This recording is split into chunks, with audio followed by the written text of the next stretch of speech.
I want to tell you something. I told it to you yesterday and you didn't understand. Mke wangu ako pale, mpeleke microphone. Hata mtoto wangu atajua hiyo kitu leo, mpeleke Pastor Sara microphone. Hakuna mtu anajua, hata wazee wa kanisa hawakujua.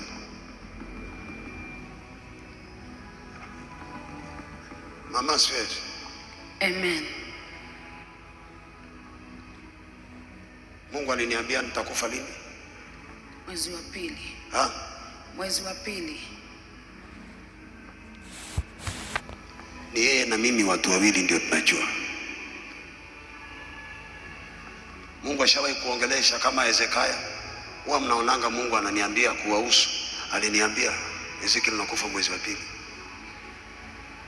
Nikaamka nikaketi nikamwamsha mke wangu nikamwambia amesema nakufa mwezi wa pili. Akaniuliza tutafanya nini? Yes.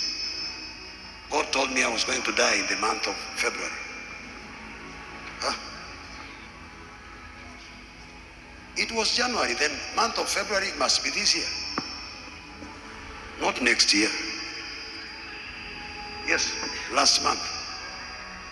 And I knew it. And Bishop told me after Nairobi crusade Kitengela akaniambia, what you did has never been done. Another test is coming. You need to look for a sacrifice and give to God. So when God told me you are going to die this month, I just knew.